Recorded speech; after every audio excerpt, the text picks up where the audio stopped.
Hello guys. So, welcome again to my YouTube channel. So yun guys, bago natin simulan yung tutorial, make sure naka-subscribe ka, click the notification bell para updated sa mga tutorial natin guys. So guys, magandang umaga, magandang tali, magandang hapon, magandang gabi, kung anong oras mo ito napapanood itong video to. Minsan na pasagis na tungkol na po sa Facebook kung paano ba mag-chat po sa Facebook na hindi na po kayo gumagamit po ng Messenger po kaysa. Pwede pa ito sa mga naka-Android po, nakatulad ko, tablet, iPhone, iPad. Ito na po yung gagamitin po natin guys. Dito na po tayo mag-chat. Yan.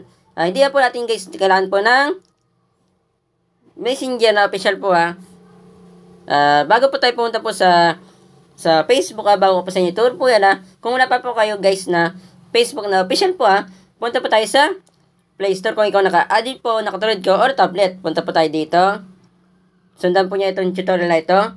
At isa-isahin ko po siya para hindi po kayo malito. Kakaunti lang po guys yung nakakalam po nito guys kaya tinuturo ko po sa inyo guys para matutunan po nyo. Type po natin dyan Facebook po. Facebook. Yan. Ito po yung logo po niya. Then, ito po yung pangalan po niya. Kung kakasto nyo lang po ng isang application po katulad po nitong Facebook po once na meron po siyang bagong update naka-auto-update na po siya kahit na ayaw po nyo i-update po kung matagal nyo na po siyang na-install po yung isang application po katulad nitong Facebook po nasa inyo po yan kung i-update po nyo or hindi sa akin po meron po nakalagay na uninstall. Kasi na-install ko na po siya. Tsaka dito po nakalagay po open. Kasi nga po na-update ko na po siya. Kapag di po nyo na-update po nakalagay po dito update po di po nyo agad-agad siya ma-open. Kaya po nyo pumunta po sa mismong Facebook na official po. Kung ikaw man naka-iPhone, iPad punta na po kayo sa App Store. Ito po yung logo po niya. Then ito po yung pangalan po niya. Facebook. Ganoon din po sa Android phone, tablet.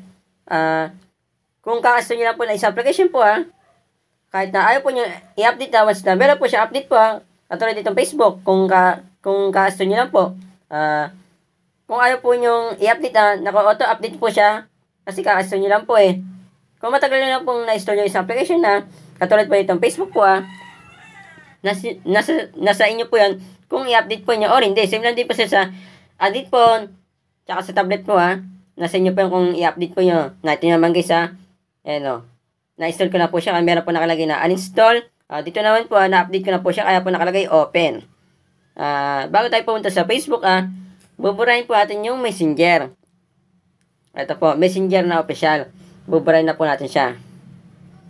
Depende po sa inyo kung paano po nyo buburahin yung isang application po guys katulad po nito. Yan. Yan, kita tayo po nyo, naka-uninstall na po siya. Then, pakita ko po sa inyo sa Play Store. Type po natin Messenger para patunay po guys na naka-uninstall po siya. Yan, kita tayo po nyo nakalagay po dyan install. Ibig sabihin install ko pa po siya para magkaroon po ako ng ganyang application. Hindi na po natin yung kailangan guys. Hindi na po natin kailangan yan.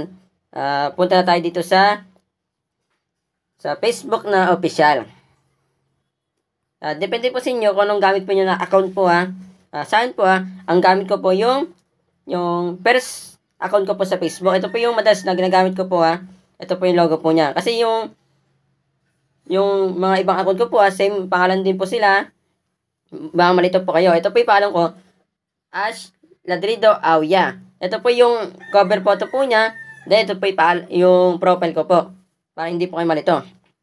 Kung meron naman po kayo na kataruan po sa mga ina-upload ko na video pwede nyo naman po akong i-PM para mapansin po nyo agad-agad guys. Kung meron naman po kayo gusto na ipagawa po ng tutorial i-PM lang din po ako para mapansin ko po siya.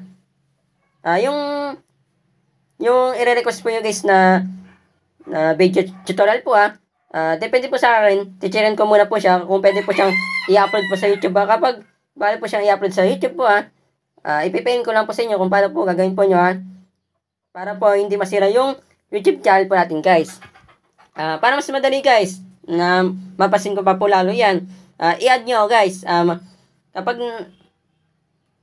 nakita ko kayo guys na meron kayong friend request po, checkin ko po yun kung meron kayong PM sa akin i-accept ko kayo guys back na natin yan. Punta na tayo dito sa tutorial natin. Nakita po nyo guys, meron pong nag-chat po sa akin na 6, yan. Na 6 po yan. Pasensya guys kung maingay po dito. Ang mahalaga po, maituro ko po sa inyo yung tutorial. Yan. Nakita po nyo guys Get Messenger. Hindi na po natin kailangan po yan. Kasi nga, binura nga po natin at tinuturo ko nga po sa inyo kung paano ba mag-chat po sa Facebook nang hindi gumagamit po ng Messenger na official. Katulad din po siya sa Facebook Lite po. Sa Facebook Lite po meron na din po dyan po doon nakalagay na Messenger po binura na din po guys doon sa Facebook Lite po yung Messenger Lite. Kaya nakalagay na po doon guys yung Messenger po sa sa Facebook po pinagsama na po sila. Katulad din po dito sa Facebook pinagsama na din po sila. X natin dito. Yan. Kita nyo naman guys ito po yung Messenger po natin yan. Ito po yung mga active now. Hindi na po natin kailangan yan. Kaya X na po natin yan. X na po natin yan. Kasi pag kinilik po natin yung Get Messenger, papa-installin po kayo ng Messenger na official. Yan. Click natin to. Ito guys, yan. Meron din siyang settings, security and privacy. Yan, archive, chats, message request, privacy. Tingnan natin lahat. Ito pa.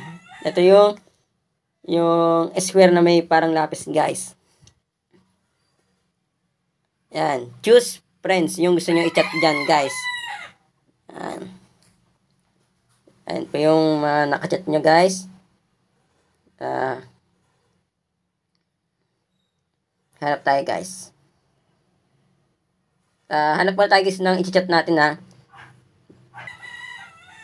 Okay, ni-search ko lang po siya.